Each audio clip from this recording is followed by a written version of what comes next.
Hello, my name is Lex, and welcome to the video, and today I am drawing Kangashkhan, or Kangashkhan as I used to call her when I was little. Fun fact, if you haven't figured out already and you are not familiar with the Pokemon universe, there are no males in the species of Pokemon, and I find it really funny saying species of Pokemon because obviously they're not real, and I don't know, it's just weird saying this particular species for something that isn't real, you know? But I still really very much enjoy drawing them. And this is my favorite Pokemon. She is, and I kid you not, it's solely based on looks. I mean, the personality is great too. I guess she's really protective and all that, but I don't know, I like how she looks. Like, she looks like some weird kangaroo, armadillo, mixy crap, and I love it.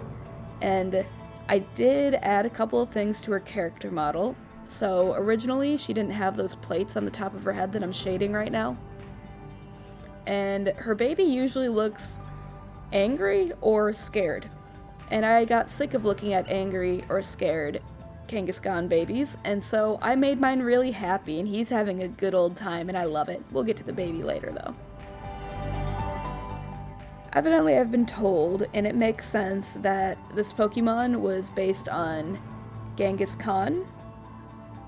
I really can't see it, mostly because it's only female, and I mean, yeah, she's really strong, I suppose. Maybe that has to do with it. I don't know. If any of you Pokemon nerds out there know, please do tell, because it's over my head.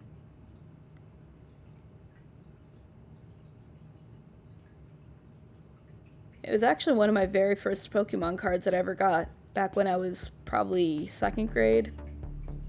Yeah, around 2nd grade. I had to trade a lot of cards for that. I was a terrible, terrible child. I would swindle people out of Pokemon cards. I was such a little brat. Like, here, look at this Pikachu. It's shiny. Give me this, like, red Gyarados. I was so mean. Not actually. I was just opportunistic, I guess. But I've realized my faults as I got older. And I do have to apologize for how glitchy this video is. Normally they're not like this. I realized as I was going through that I totally changed the number of frames that I was using per second because I was doing something else with OBS, which is what I use to record, and I forgot to change it back when I was doing my art. And so now everything's really slow and glitchy and kind of weird, so I apologize for that. The other videos aren't like that. There's always something, you know? And I'm terrible at technology, so I'm actually kind of happy that I know exactly what's wrong while looking at it now. So, it's not too bad. It's not all terrible.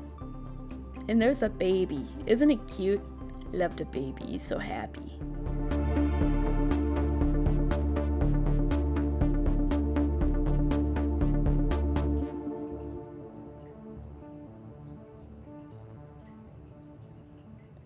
God, that glitch, it's just driving me insane. I'm sure it's even worse for you guys. I can entertain you with talking, I suppose, but yeah. Voice gets a little boring after a while. My favorite part about drawing this one probably was the face of the adult, the female. I mean, the baby's a female too, but the adult, Kangashkhan. And the reason for that is because there was a lot of emotion in it. And I know it's weird, but I rather liked drawing the curvature of the mouth line. I know that's weird, but I don't know. I just enjoyed it, that weird, like, swoop, whoosh thing. I've never done that in any other mouth before, so you're always doing something new in art. And I also decided to take a more realistic approach to this one. Really happy I did, because sometimes I take, like, the traditional Pokemon look, sometimes I try to do more cartoony style, and this time I decided to do realistic, and I think it actually turned out really well. I loved the end product. Definitely a force to be reckoned with. And my least favorite part about drawing this was probably the main body, the rest of the body besides for the head. The pouch was fine. But, like, it got very monotonous with the color, because she's really all one color, and there's only so much you can do with shading to make things fun. But it was fun. It wasn't too bad. She's a badass mom.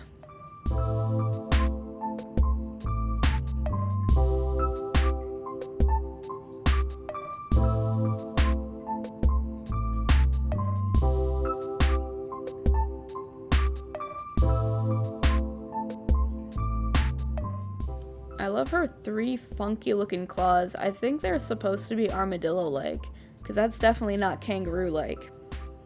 Speaking of armadillos, I'm sad to say I've never seen a live armadillo in the wild. When I worked at the zoo, they had an armadillo there, and she was really cute. I think her name was Penelope. I can't remember, but she was really cute, and she was tiny. I don't even remember what species she was, but she was a smallest species of armadillo. Very cute, but I haven't seen one alive in the wild, and I really, really want to, and someday I'm gonna drive all the way down south just to see an armadillo. That's some weird crap I would do. It definitely is.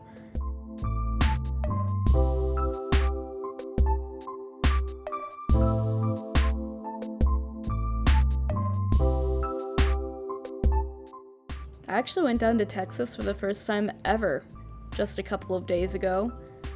It was really fun, actually. I loved the weather, loved the heat. It was so good. I needed that in my life. I came back with a really good tan in the front and a really bad sunburn in the back, so that's great. It happens when you're a northerner, you know, and you're used to like 40-degree weather all day, every day, all spring practically, and then you go to like this 90-degree.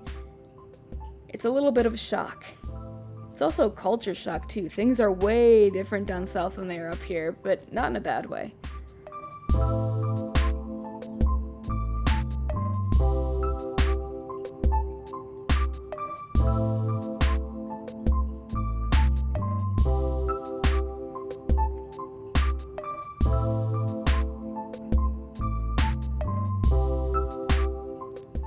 If you enjoy watching these Pokemon videos, I've actually done quite a few. I'll put some cards in so you guys can see quite a few. Feel free to check them all out. I can assure you that they won't be glitchy like this, but the audio might not be that great because I'm relatively new with this microphone and I'm loving it so much. But the other videos are old and the audio is not great, so bear with it. The art is still good. It's decent, alright? It's still good. Oh, and while I was drawing this, his little, leg armor things, leg plates I like to call them, they really reminded me of back when I drew Rocket Raccoon from Guardians of the Galaxy. He had a ton of cargo pockets on his pants, cargo pants, and it literally felt the exact same way drawing these little armor plates on her, and it was kind of refreshing. Because it was my first time ever doing cargo pants back then, and I actually kind of struggled with it, but I rather liked it, and then I applied it to her too, the exact same technique, and it worked. So good. And in my last video, I think it was my last video, I said that I don't use more than 9 layers on Pokemon, and that was such a lie, because look how many layers I have up on the top right, where it's highlighted in blue there. Those are all my layers. She has more than 9, for sure. Pokemon are a lot more complex than I thought while drawing them, but mind you, she has all sorts going on. She has armor, she has claws, she has a face, she has a mouth, like my god, and she has a baby, which was like 4 or 5 extra layers all on its own. So maybe she was a little more for Pokemon. Yeah, watch me struggle trying to move this thing around. I was a little stupid. I kind of forgot how to draw on Krita for this one, but I worked it out, don't worry. And I rather liked how it turned out, the end product. It's very dramatic, and I wasn't sure if I wanted to go with more of a fighting type look or a rock type look, but